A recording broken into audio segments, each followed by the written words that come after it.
Hello, everyone, and welcome to Reselling Rhythms. I'm your host, Adam, with Adam's Exploits. Today we have a special guest. This show is live. If you're watching the replay, the chat will be up, so you can follow along with the questions that came up in the chat. Normally, my show is on Wednesdays at 3 p.m. Eastern Standard Time. Due to the fact that I have a doctor's appointment today, I moved it up an hour, and that worked out well for our guest. So without further ado, I'm going to introduce our guest. Let's go over to her, and we'll lock in on her. And my guest today is Tonya, Thrifty Treasures. So Tonya should be up, and you're live. Could you just introduce yourself, Tonya, to tell people that don't know you a little bit about you, where you're from, how you got involved in reselling, et cetera, et cetera. Sure. First of all, thanks for having me, Adam.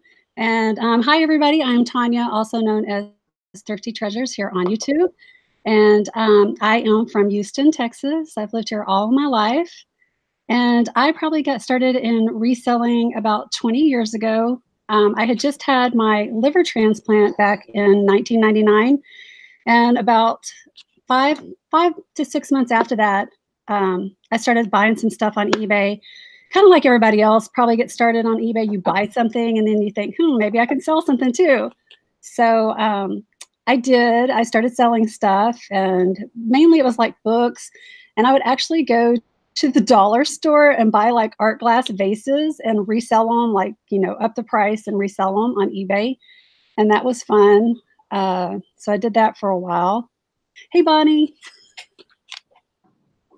So, yep. What else?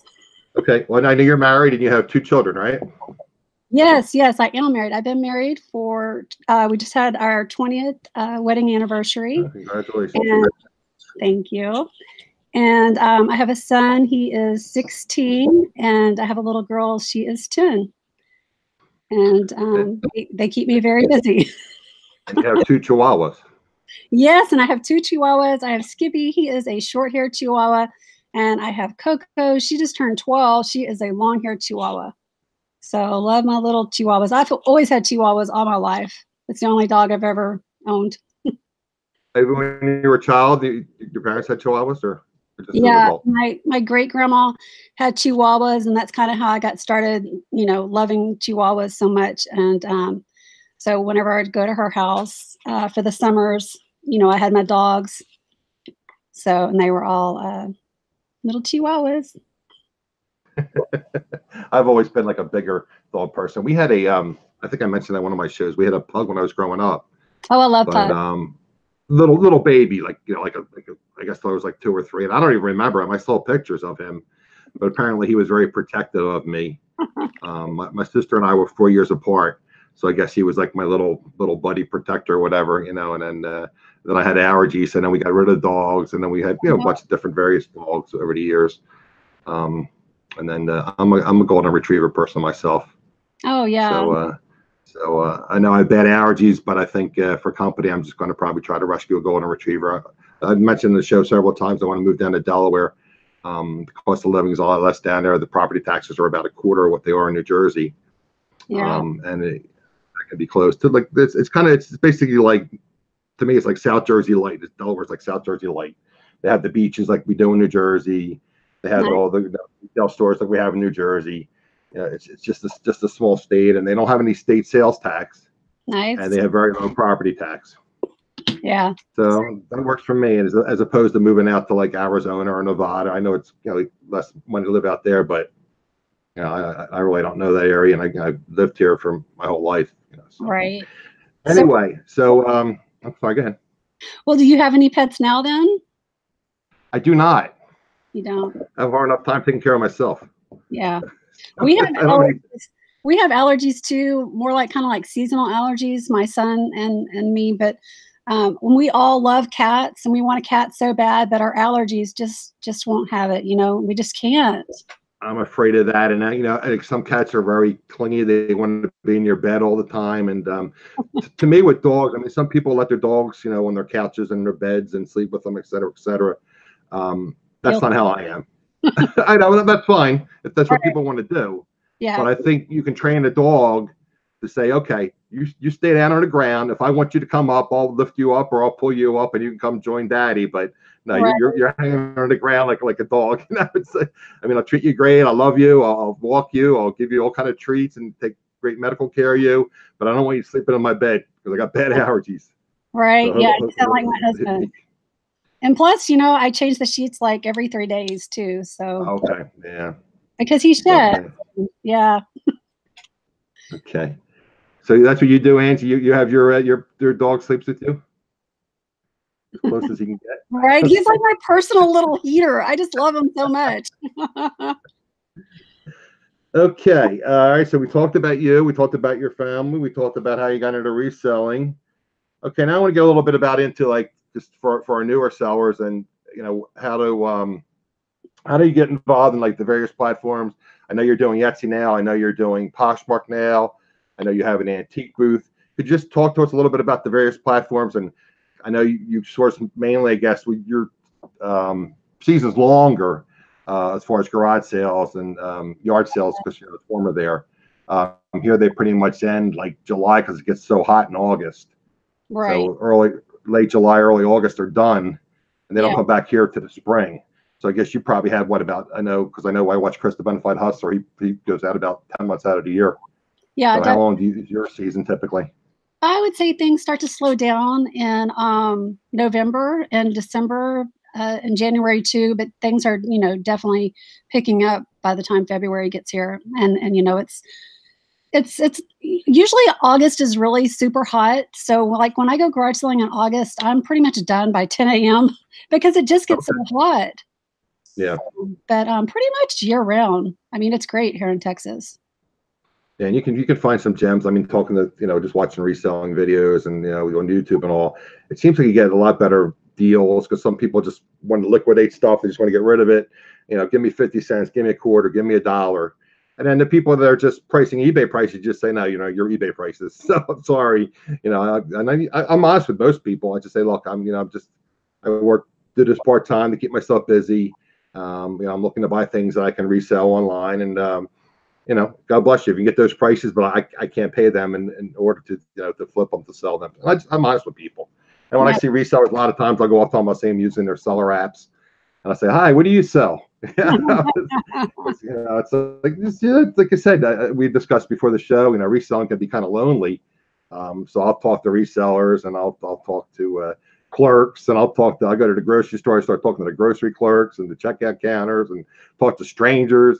So that's kind of why I like YouTube. You kind of connect with some of the resellers and you have something in common. It's kind of like, I know like Justin RVA Flips that was on my channel. He does like a water cooler. He does like a little get together in the morning and to talk about reselling and just the people connect and just to chit chat about reselling. Yeah, that's awesome. So, okay. Yeah. So what various platforms are you on? Like I said, I know you're on Etsy and you're on eBay and. Okay. Well, yeah, I've been on eBay for a long time, and I've also been on Etsy for a long time too.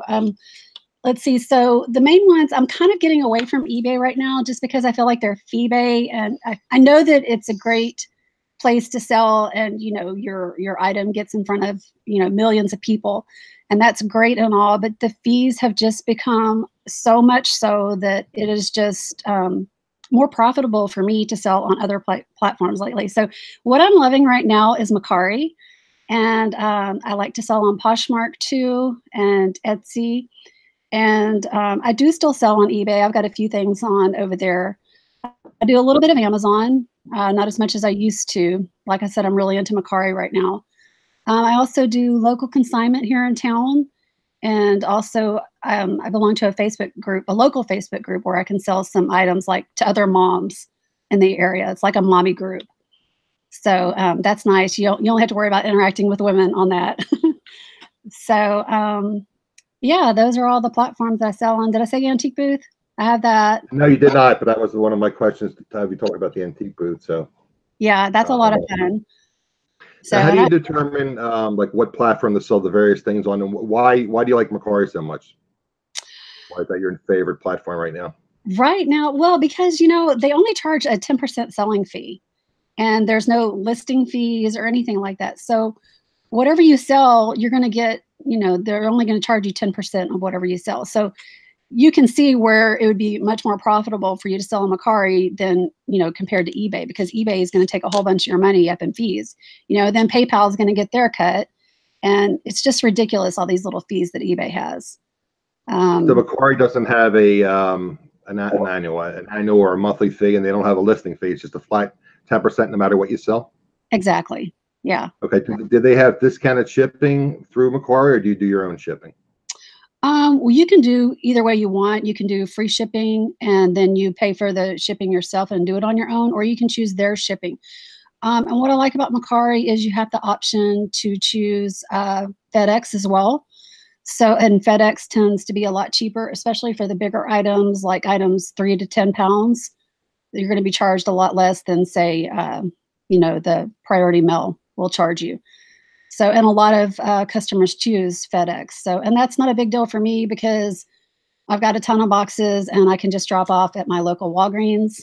And so far, everything's been running really smoothly with that, with FedEx and Walgreens. So I'm loving that.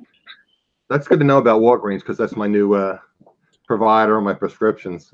So I have to, they're my preferred provider is Walgreens. Yeah. So I read that they do FedEx. So maybe I should talk to them when I'm there and just see what the deal is and how that works. I know you can get like, I know they have like drop boxes. They used to have like lockers for Amazon. So I guess they do the same thing, I think, with Walgreens as well. If you can get things delivered to Walgreens if you're not home.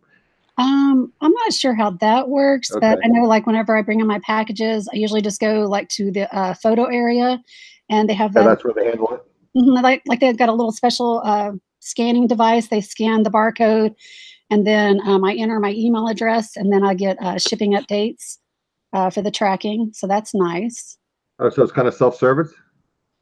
Not exactly. I mean, a Walgreens, cool. Yeah, they have to help you. Okay. So it's real easy though. Now, what is there anything that sells better? Again, I'm not familiar. I mean, I know of Mercari, but I really know very little about Mercari. What do you find certain things sell better on Mercari? I mean, do you list certain types of jewelry, hard goods, clothing? How do you determine what you sell on Mercari? Well, really, it's just double, cross-posting stuff, right? So the shoes do really well. I feel like shoes do really well on Mercari. I've sold some clothes over there. The hard goods like coffee mugs and stuff like that. Jewelry. I've sold all kinds of things. I need to do a Mercari sales update video and share with you guys. Yeah, that'd be nice. Yeah, everything that I've been selling over there.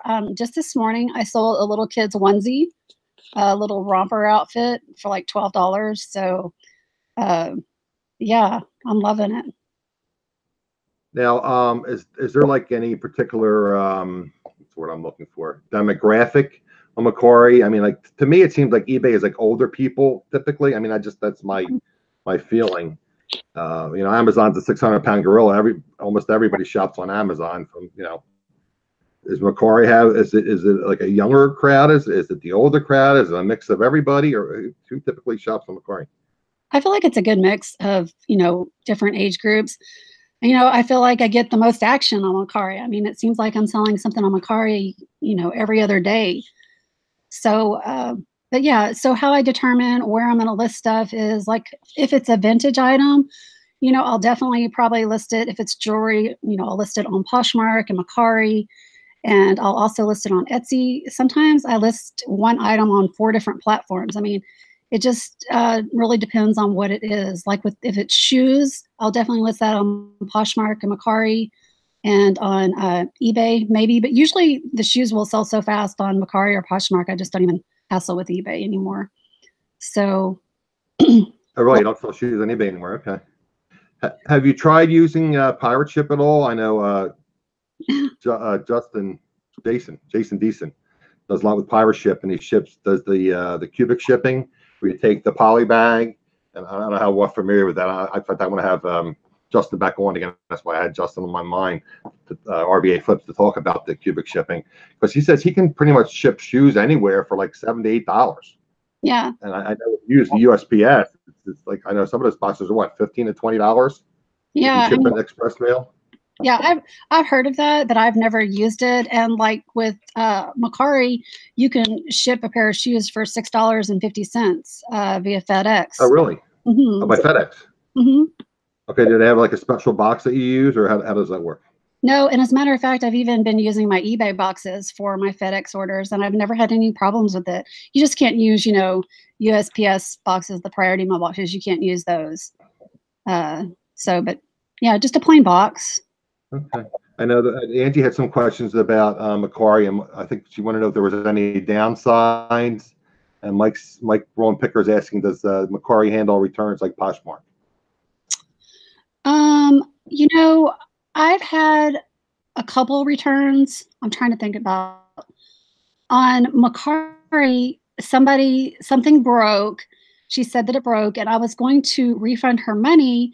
And then the holidays came, and then we both got busy. And before I knew it, Macquarie had refunded our money and also credited my account as well. So that worked out.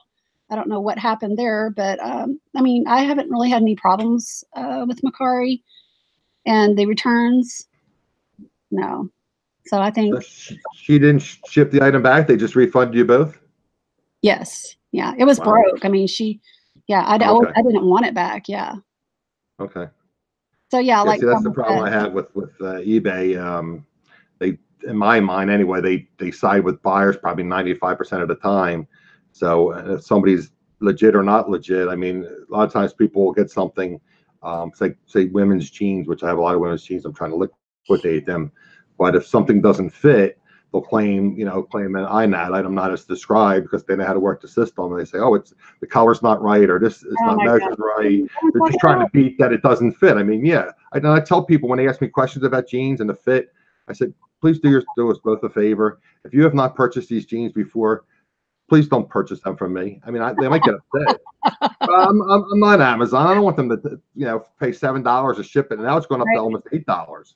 Yeah. Shipping's gone up about 8% on average with USPS as of January 27th. That's when the price increases are hitting. But yeah, it's about an 8% increase. So it's like, well, I don't want to pay $8 to ship it to you, and then if I want it returned, it's another $8 back to me. $16 on something where I'm making $8 to $10 profit doesn't make any sense. Right. So I mean, I literally refused orders and said, no, do me a favor. If you never wore these before, please don't buy them from me. Right. I know it sounds cold, but it's just, yeah. Mm-hmm.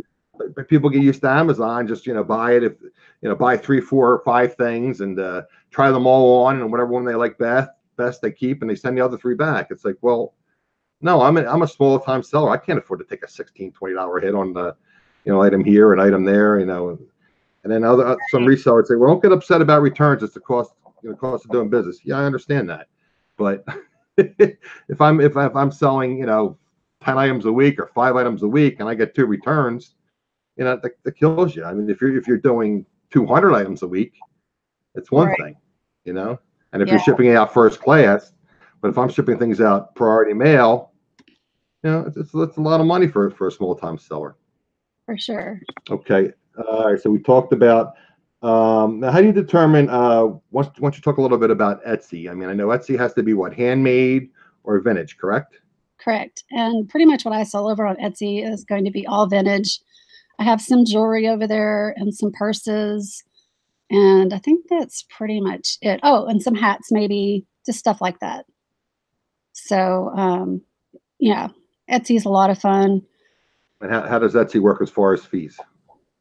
I'm not 100%, like I'm not over there all the time and into it, heavily, but Angie is, and she does really, really good over there on Etsy. I want to say it's like 20% or something like that. I think they recently restructured how they do their fees. Angie was telling me. Maybe she's in the chat. She can let us know. Yeah, she was in the chat. Angie, what is is it 20% fees on Etsy? She was in the chat earlier.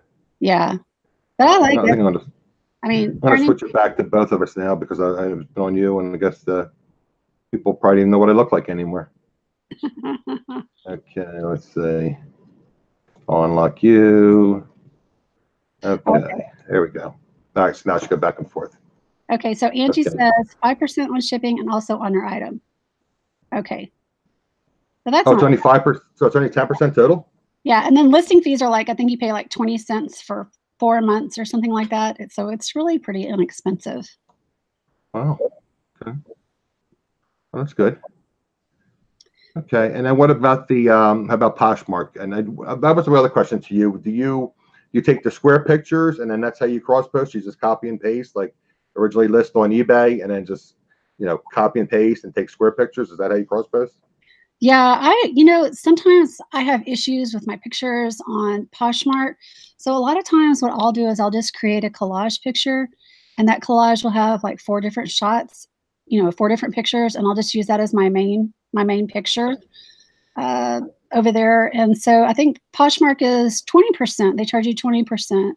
And I feel like that's not that bad. I feel like that's pretty fair. Okay.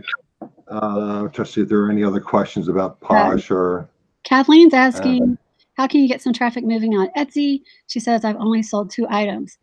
Well, again, talk to Angie. I mean, I think that you can have sales now on Etsy. You can actually run sales. So that's a good way to promote your items too. And also, I feel like, if you're listing something every day, I don't know if they have some kind of algorithm that they use as well, like eBay does. But that it's was always, my question. Do they have an yeah, algorithm? yeah, I would imagine that they do, and it's just always good to stay relevant and always be listing something at least, every other day, I would imagine. I saw in one of the groups, I guess, people get sidetracked with life and, things happen. And Exactly. I guess what happens is when I have things and I'm not feeling well, I'll just sell similar items. Oh yeah. I won't leave good till cancel. I mean, that's supposedly Casey, the Rockstar Flipper, says if you sell similar, it's supposed to generate a new SKU number or eBay item number, and that's supposed to help with Cassini in your search engine. So what I do is if I'm for the reason I'm not listing new items, I still sell similar, so it looks like a new item, but it really doesn't help with Cassini, although it does list it as a new item for sale. So Mhm. that when you have a new item for sale, it kind of pushes it up in the sales rank, but it doesn't help over, in my opinion anyway, at least from my experience, it doesn't help overall with your search rankings for your other items. Right. So I don't know. I don't even know what the period is. I don't know if it's 12 hours or 24 hours that it's listed as a new item. But I do notice when I relist items that I seem to get traction on those items, but I don't get traction on any other items. So because I guess because they're up in the search rank. Yeah. And then last week I spoke about eBay with the promoted listings and also running sales. And what happened was with the promoted listings, I'm only running the 1%. So you get the listing, your original listing, and then you get the promoted listing. So you get like basically 2 listings. They're going to charge you 1% if it sells. So Mhm. it's not like an insertion fee plus a selling fee. It's just a selling fee Yeah. if it sells. I mean, I'm gonna have to get on top of my eBay soapbox here or whatever, because that's just another thing that bugs me about eBay. These promoted listings. I mean, yeah, it's great and all from their perspective, from a business point of view, for them to make money. But for you as a seller, I feel like it's just another dig at you. I just don't agree with it. Another way for them to get yet again more money from you. And another thing that I don't like about eBay is I don't like getting that big invoice at the end of the month, right? I cannot stand that. They take this big amount out of my checking account, and I don't like that. With these other newer apps like Poshmark and Macari, and even Etsy, I don't, they don't do stuff like that. So, I mean, it happens like right then and there, and you're done with it. So that's nice. You don't have to Yeah, worry I, about. I I think it would be better if they just did it when the transaction happened, whenever the customer paid, charge you the fee, the commission right there, as opposed to I guess hitting you all at once. Amazon's Um, the same way, and it's a great business model. and I know some people what they do is they try to get ahead of it and they prepay. But Mhm. I'd be afraid that with all the glitches on eBay, I'd be afraid that they'd screw that up. Yeah, just So like I don't. Casey made a I'd video just wait for it, recently about and then that they too. take it out. Pardon me. Casey made a video about that just this week or last week about how some people were getting charged wrongly on their invoices on eBay. So, and don't get me wrong, I don't hate eBay. I love eBay. It will always be like my first love, if you will, for reselling. But I just right now, for me at this moment in time, I'm just having a lot more fun with the newer platforms, and I'm taking advantage of it. So Now with Poshmark, how much do you feel it's driven by the social aspect, the sharing? Do you do your own sharing? Do you belong to any of these sharing groups? I know some of the YouTubers have sharing groups. Yeah, I mean, I definitely think that Poshmark, a lot of based on you making sales is determined how much you're sharing and how active you are over there. For example, this morning I just did some price drops and I sold 3 items. So I wouldn't have sold those 3 items if I had not done some price drops.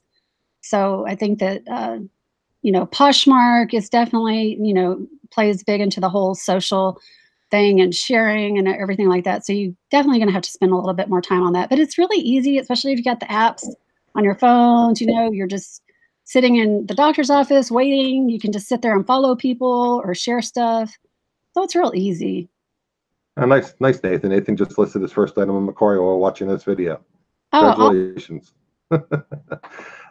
Yeah, I heard though that I mean, again, I watch a lot of YouTube and I watch some people that I connect with, whatever.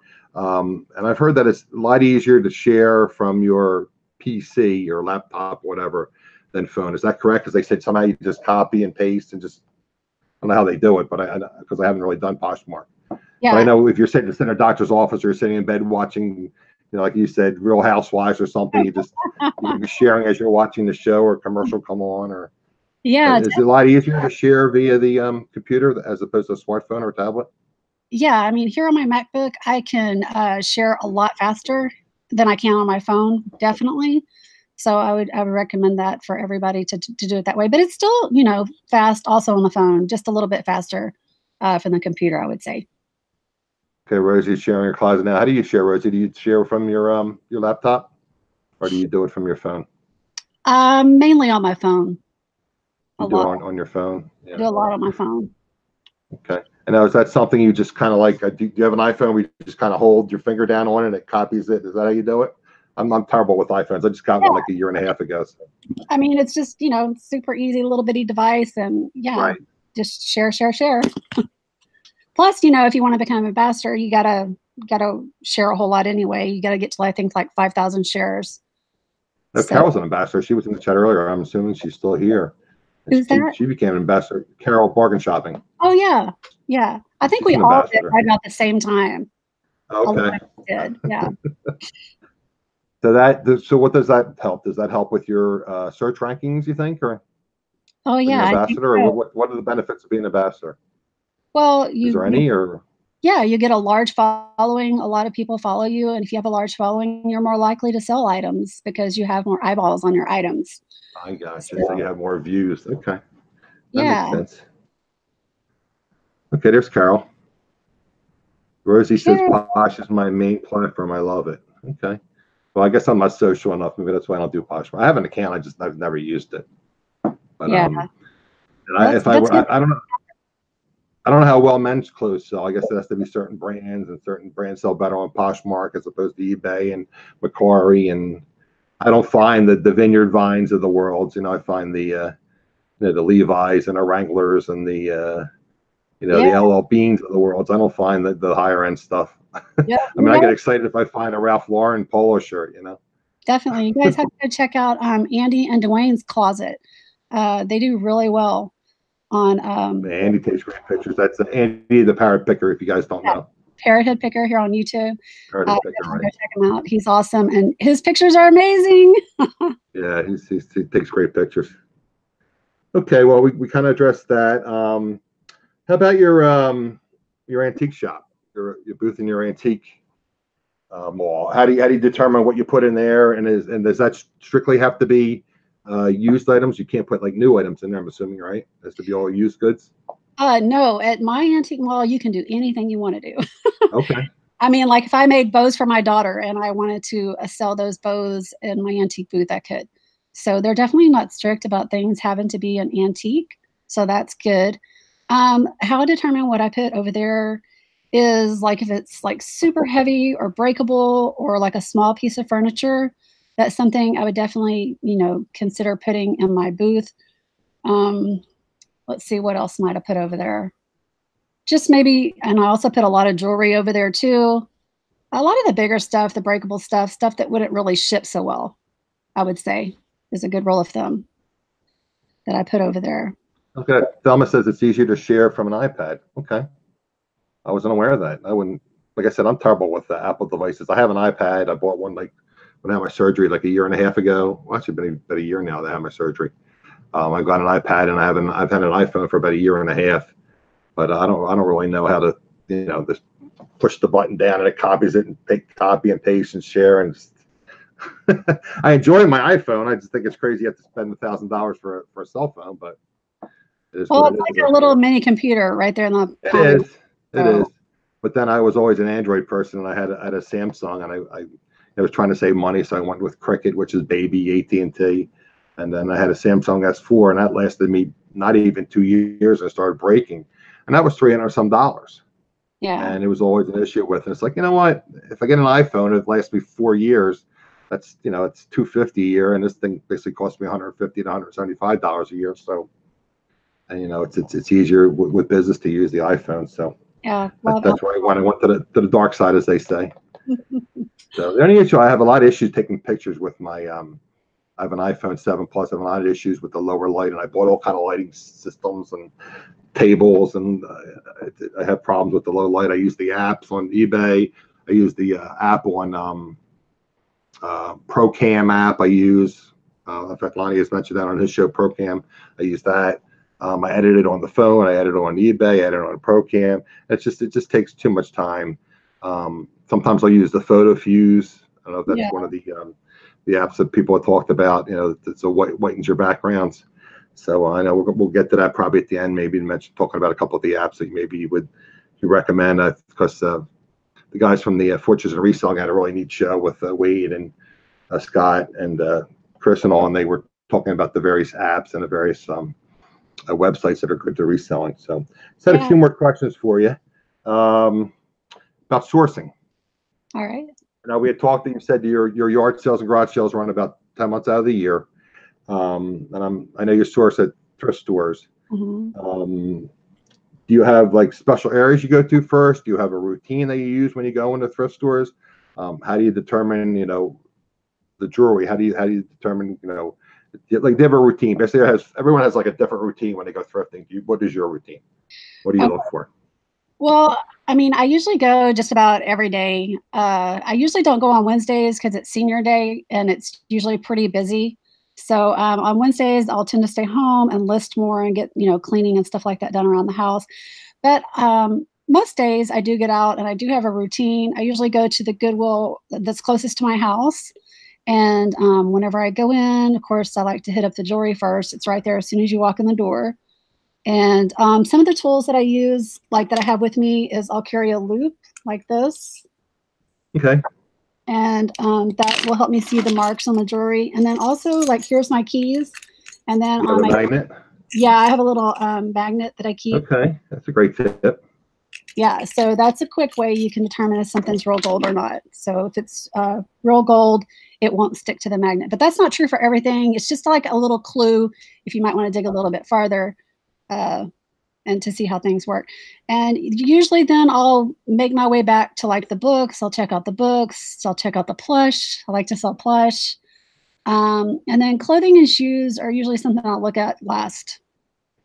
But I'm so lucky. I have like 4 Goodwills right here in my area that's real close. And there's a lot of little bitty like church ran thrift shops too. So I like to go to those. And there's just so much in my immediate area.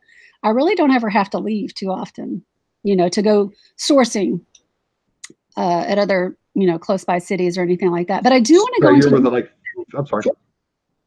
I was just saying I want to make a trip into Houston soon. So okay. So you're in the suburbs and you can just thrift in the suburbs. You don't even have to go into the city. Yeah, I mean, it's just so abundant. Now, do they have a bins as well in Houston? We don't have bins here in Houston. Okay. But I have been to one in Austin, and that was definitely an experience. Oh my God. Do you have one where you live? I have one about 15 minutes away, and I've never bought anything in the bins ever. Yeah, I used to just get so frustrated, and I know I keep coming back to this, but I have difficulty because I've had Achilles issues. I now have back issues. I can't stand for like an hour, 2 hours, and just wait for the bins to come out, and then And dig through. grab all the stuff. Then I've had my cart stolen. I've had my cart stolen at regular Goodwill. It's like, because in my art bins, they want you to put your cart like along the walls. And then, you know, if you want to have like an IKEA bag, or you want to just have some kind of shopping bag with you, Right. you can just like kind of stuff in the bag. And then you can kind of go over to your cart and like sort through it and see That's if you how want it it, is or you here. put it back or whatever. But then the one time I did it, I went back, where's my cart? Somebody stole my cart. I mean, they know those carts are there. Yeah, you gotta have like a buddy for, system when you go to the bins for sure. I didn't. And then it happened with my Goodwills. We do $1 days on Sundays. Oh, wow, that's nice. So and then it was really cutthroat even there.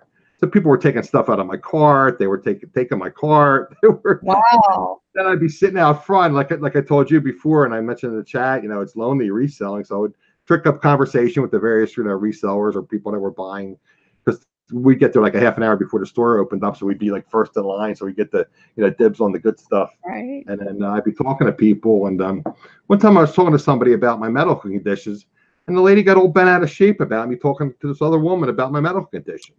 Oh no. And I was like, I said, excuse me. I said, you don't have to sit here. You can go sit in your car. You can turn the air conditioner on. If you don't like what I'm saying, I said, I'm not saying anything political. I'm not saying anything about religion. I'm not cursing. I'm having a conversation. And she went on and on and on. It's like, oh, jeez.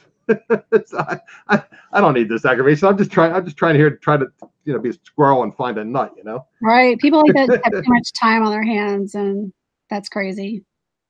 But yeah, so I want to get through my cash piles / death piles, and then I probably have 40 or 50 items of clothing and another 20 hard goods that I have to get up. So I don't want to, source until I get that kind of through that.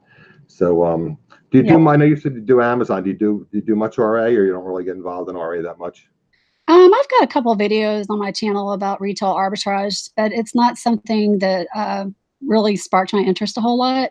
I didn't like having to be out that money for that long, and I like more of a fast turnover personally. So, like the fast dime as opposed to the slow quarter.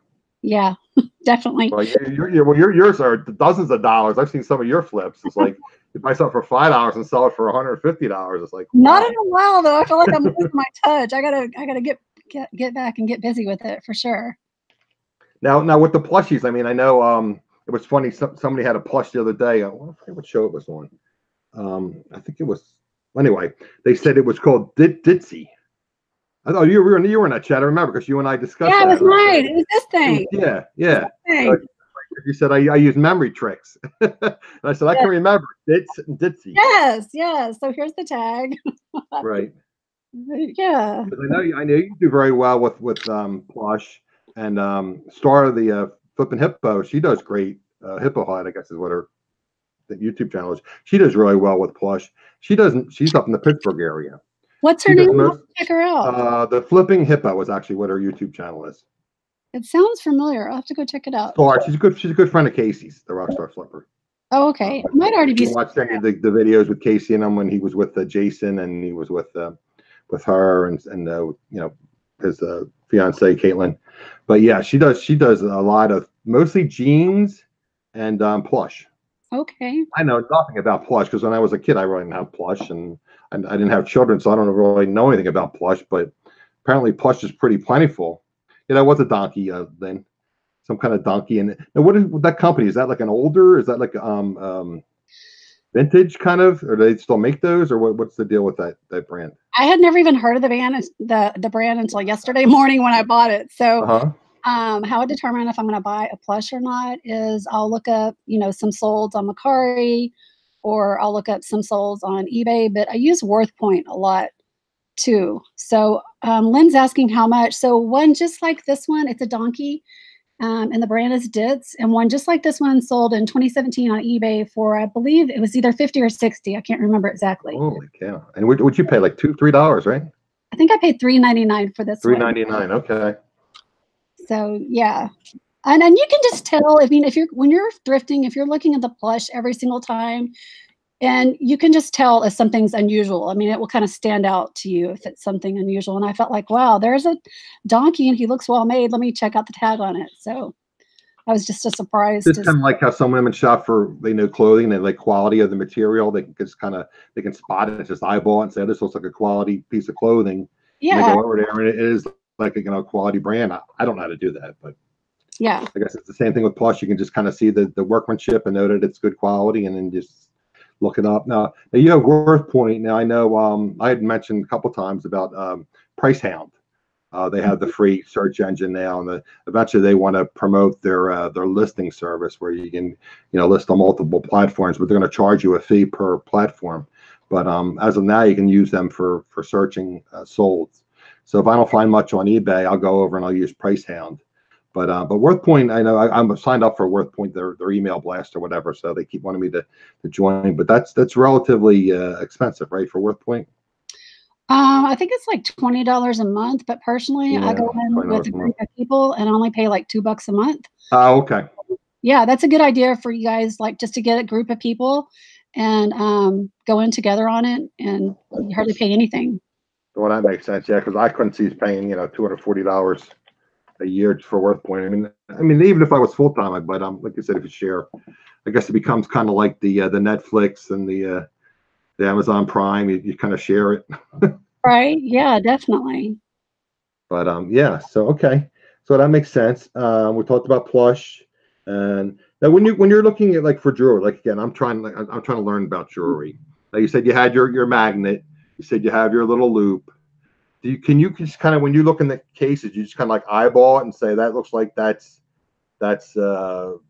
sterling, or that is some kind of precious stone, or is it more like a feeling, like an eyeballing kind of thing? Is that how you determine what you look at it in the thrift store? Pretty much, yeah, and also just experience. I listen to a lot of my jewelry friends, their YouTube videos, so I learn a lot, like from Thelma and Anita and Angie and everyone. So, but also, I have a really good friend here in the area, and he sells, or he buys a lot of the high-end jewelry, and he's always giving me great tips. For example, the other day we were talking about I think this ring he had picked up in the stone, and he was telling me what he thought it was. And I was like, well, how can you tell, because we're talking about buying a gem tester and stuff like that. Right, like, right. I have a tester that helps me determine like if something's a real diamond or not. But the gem testers, they run about $250 or so. I've heard that, yeah. Yeah, and then you don't even know for sure. It's just kind of giving you an idea of what, what's the word I'm looking for? What family that gemstone might fall into. So a good rule of thumb is whenever you're looking at a stone, if you hold it up to the light and it has like some specks in it, or you can see some, I don't want to say flaws, but it just doesn't look perfect, there's a good chance that it's probably going to be real. That's not to say that there aren't perfect gemstones that are real, because there are, but the chances of you actually finding them in the thrift store are few and far in between. So I feel like that's a good rule of thumb as far as knowing whether a stone is, real or simulated. Now they call that what, veins, or what's the other determination when you see little flaws? There's a term for that in the, what's that called? Can't think of it either. Okay, but I mean, like you said, little imperfections. That way you kind of, and there's something about the cold and hot to the touch as far as glass as opposed to. Yeah, I mean, like real stones are probably going to feel, cold to the touch. Right. So I don't Like know. the glass conducts the heat. Is that what it is? So it feels warm. I don't know. Okay, because I know there's, like I said, I'm trying to learn these little tricks because I know very little about it, and right. I'm trying to learn like so. Yeah, the great thing about jewelry is you can pick it up for really inexpensive. So even if you don't have inclusions, there you go, Lynn. Thank you. Inclusions, right? Yeah. Okay. Thanks, Angie and Lynn. But what was I saying? Now I don't remember. Oh yeah. So jewelry is super cheap, right? So you can experiment with it and have fun. And if you find something real along the way, that's even better. So, I mean, there's lots of money to be made in costume jewelry. That's for sure. It's not just, all real gold and silver that are Now, sold. if you were a new seller with costume jewelry, but I know you say you cross post, but let's just say I don't want to do on like 5 different platforms. Would I do? And if I didn't know if I wouldn't know if it was vintage. I mean, I could guess it was vintage because I don't really know. Like, people say like certain clasps are from certain vintage eras, and that's how you kind of know it has different closures and different things. I wouldn't know that. So would you just list something like that, like on Poshmark, or would you list that on eBay as opposed or Mercari, I guess?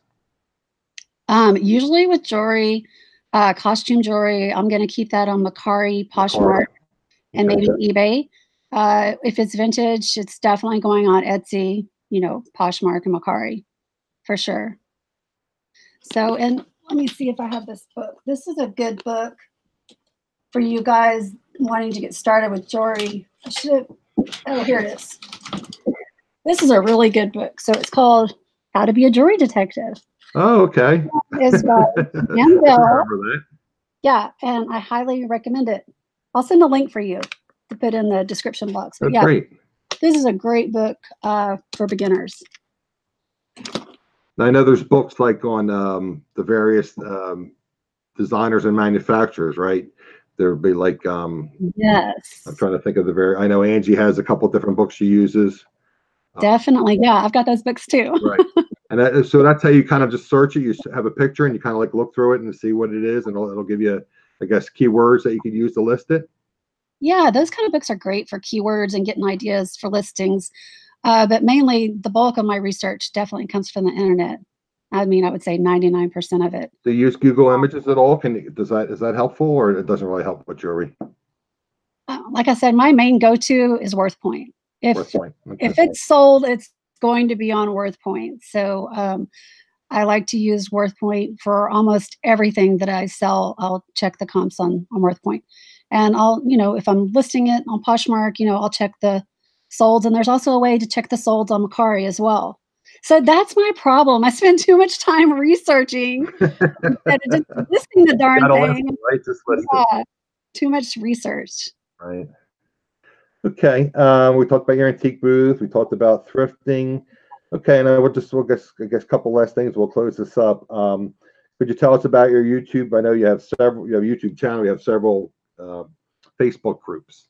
So just tell us, the people that don't know about your YouTube channel, and you have a show that you do with Angie as well. Jewelry Detectives. If you just go over those, maybe enlighten the people about that. I put your YouTube channel, and I put the two Facebook groups that you created. Yes. In the description. But I know you're an admin on quite a few groups. But yes. You just enlighten us a little bit. Sure. Okay, so my channel here on YouTube is called Thrifty Treasures. And then I do a show with Angie. She's here in the chat. She's Treasured Vintage, and it's jewelry. Our show is called Jewelry Detectives. And we do that at least, I think we've kind of scaled back. I think we're going to try and do that once a month now. And that's always a fun show. We usually have a guest on and talking about jewelry, what they have. Like if they got a jewelry bag and to go through it, that's always fun. And then we also have a Facebook group for that. It's called Jewelry Detectives. And my other Facebook group is called Thrifty Jewelry Treasures. And that's also a great group. If you have questions about the jewelry you're selling, people are always real helpful in there. And also have one called Poshmark Talk. And that's a really fun group too. That group's really growing. So there's definitely a lot of poshers out there. And I have a booth. I have a booth, but I have a group for my antique booth too. It's called Antique Booth Talk.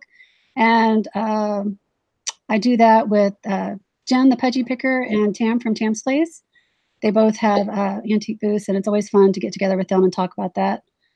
And if you go to my YouTube and one of the description boxes, I've got a ton of Facebook groups. Okay. So, yeah. And I've gone back and forth about creating a Mercari one, but I just cannot take on another group. Right. So. And I know you do all the graphics for Dwayne for Mothership Products Auction. He's always giving you props for that. Yeah, so, he says it takes me hardly any time to do that. Like, I was actually going to ask you about that prior to I got hung up a little bit as far as starting a little late. What do you use for? I mean, you have a Mac. I don't have a Mac. But what do you use for your graphics? Do you have a special program to use, or you just use your like Apple computer? Or? Yeah. For Dwayne, I use PicMonkey. PicMonkey. People said about PicMonkey. That's an app, though, right? Can you use it on a PC as well, or just as an app? I use it on my MacBook. I do not use the app on my phone. If there is an app, I don't use it. Yeah, I just use my MacBook. Okay, so I could probably load that on my Windows computer, I would think. Yeah, I don't know why not. And now, do you use a paid version? Hey, there's Mr. Wade. Hello, Yeah, Wade. hey, Wade, I was about to type hi. Yes, I do pay $5 a month for PicMonkey, but it's worth it. I mean, I use it for other things besides just the MSP auctions. But like for my YouTube thumbnails, I use, oh gosh, I'm going to draw a blank. Oh goodness, I'm going to draw a blank. TubeBuddy? What is that? TubeBuddy? No. That's a paid. I have the free one. There's the paid version of it too. Angie, Maybe. what's that one I told you about? I'm drawing a blank. I haven't made a YouTube video in a while. That's why I'm like, Use that for your thumbnails? I'll think of it in a minute. Maybe Wade But would yeah. know. Golly, I cannot believe I'm drawing a blank. What is the matter with me? You're having a senior moment like I have. Oh yeah, all the time. Let me tell you. But yeah, and so I have the MacBook, so I just use QuickTime, like when I make the YouTube videos and stuff like that. So Canva, yes, that's it. Canva. Thank you. Yeah, I have Canva on my phone. I haven't learned how to use it. Thank you, Angie. Yeah. I'd be sitting in the doctor's office. I'd be thinking, what was that app that Tonya was talking about? It'd be driving me crazy. I knew it started with a C. I just couldn't think of it. Oh. So you use Canva and you use that on your phone, or you use that on your Mac? MacBook. MacBook. Okay, I'll have to try that on my my Windows and see if I can use that, because my graphics are terrible. But I make videos all the time on my phone for on your iPhone. Yeah, and then use iMovie. Use iMovie to put it all together. Yeah, I tried editing with iMovie. I guess I have to learn how to do that, because I was having trouble trying to edit stuff down with iMovie. Yeah, that's overrated. I don't really spend a whole lot of time editing. And like Angie and I were talking the other day about trying to add music to stuff. And if I try to add music to a video like that, I will just, next thing I know, I've been sitting there for 3 hours. I just can't spend so much time trying to edit stuff, because, I mean, if there was, we were talking about this too, I wish so much that there was in my area, like if there was a person that offered classes on how to, make videos and edit them using your MacBook and all those tools that you can use for YouTube, I would totally pay for it. I think that I just don't know how much of a demand there is for something like that. Yeah, I just got a brochure for adult school, the local high school, the next town over, but I looked for that too as well. They didn't have anything. Yeah, I know one of the local, there's a larger community, higher income area, and they have a really nice library, and they do a bunch of different series. I took Excel courses there, and basically you just have to join. You can join as a non-resident and pay, I think it's like $100 some a year. But if you get these classes for free, it's worth it. Or maybe the class is $10 or $15, so it's worth a $100 investment. So okay, now what's the other thing? We'll close that up. That's great. You mentioned Canva. You mentioned PicMonkey. We're going to talk about a couple of different apps, because Wade, I given you a shout out about the Reselling Fortunes, how you guys came up with all those different apps and websites to use in reselling. Were there any other ones that you could think of? Now, I'm not on Reselling Fortunes or whatever the name of the new show is. I was on the old show, remember? No. But I said Wade. I remember I had mentioned Wade had talked about that. Oh, yes. They had a bunch of different apps, and I mentioned you. I want to ask you if you knew of any. Too. Yeah, right. But they're probably is like the updated version, because definitely some time has gone by. Another good tool that I use on my phone is the magnifier. If you have an iPhone. Yeah, I always forget how to use that. And you always correct me. You catch me when I try to explain it, and I forget how to do it. You say, "Oh, this is how you do it, Adam."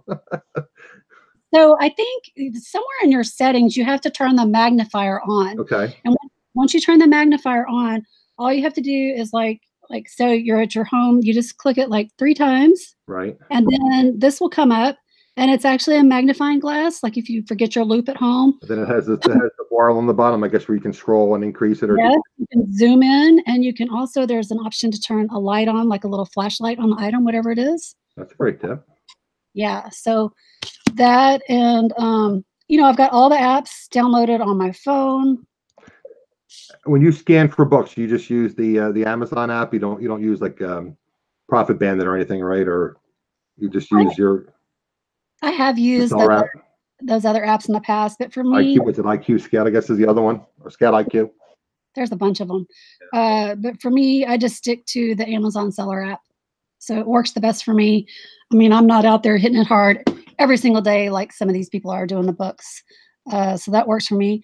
I'm sitting there looking at them on my phone, so I use Yard Sale Treasure Map to find the Right, garage that's a great sale. one. Yeah. The G I'm Seller one. going to get the paid version because I have the free version, and you only get one day. You get Saturday. So Yeah. I'm going to get the pay. I think it's like $5 for the year. It's not bad. Yeah, I paid for it. It's totally worth Yeah. it. Estatesales.net. Right. Uh, And there's like Auction Zip or something to do with. I can't remember off the top of my head. That's has to do with auction sites. yeah, I'm Online sure. auction sites. Wade, if Wade's in the chat, he would probably know off the top of his head. Right. But yeah, there's so many tools available for us to use that are free. It's awesome. Okay. Well, like I said, I know I try to keep this under an hour, and I kept you for almost an hour. And we might fast, Adam. Yeah, you're gonna like and chit chat. That's for sure. Yeah. And we have some very good friends in the chat. I usually shout out people in the chat. I mean, Angie's here, and I know Michelle is here, and Carol's here, and Kathleen is here. Yeah, that works well, Kathleen. I always forget how to do it. The magnifying on the iPhone, you triple tap the home button like real fast, and it pulls up. I always forget how to do that. And of course, we were graced by Mr. Wade Ventures, the YouTube superstar, joined us today. Hey. See, I guess I have to have big time guests for Wade to join me on my show. Oh no. I'm just teasing. Wade's a great guy. I met him in Las Vegas at the eBay Open. I hung out with he and his mom one day actually at the sports book. Awesome. we had a fun time. So I was going to go to ASD. I'd mentioned the last show, but I think there's just too much walking. So I'll probably just go back to the eBay Open because I can kind of you walk to the convention hall and you can kind of do the various seminars, and you can, if you want to take a break, you can take a break in convention hall. They usually have refreshments and stuff, and then yeah, I'd love to if go. you don't want to go out at night, you can go out at night. If you want to go out, you go back to your room. You can hang out. You do whatever you want. Whereas ASD is just so much walking. So yeah. Plus, I'm not really set up now for the wholesale or the liquidation because I don't really have the storage. So eventually, when I get the storage, I'm going to do that. So I know what that's like. Yeah, right. All right, folks. Again, thank you so much, Tonya. I mean, you're one of the good people in the reselling community, one of my favorite resellers, and you have a good heart, and I really appreciate that. And thank you. And you're willing to share. And then I missed the 6-pack show. You guys did a great show, but I did too. We had so much fun. Yeah, it was awesome. Until Steve started talking about science, and it got a little wacky. But I love Steve and his science. We need more science. Oh, by the way, remember I gave Vanessa the shout out to have her take you out dumpster diving. I know you enjoyed dumpster diving, so yes, sure Vanessa get out dumpster diving and make a video of that. Definitely, and she has some free time now on her hands. Well, not free time. What mom has free time, but exactly. And she has a little bit more freed up time now, I would say. So definitely, we're going to be doing it again soon, I hope. Great. Okay, well, I'm going to call it, guys. And again, I usually use this closing, not clothing, from Prop Sales. That was one of my favorite closings. He would say, "Good sales to you." So good sales to you, everyone, and thanks for joining us. And again, my show will be on next Wednesday at 3 p.m. Eastern. Hopefully, I won't have a doctor's appointment, so we'll go back to our normal time. Again, thanks for joining us, everybody, and have a great day. Bye-bye. Bye, everybody. Thanks for having me.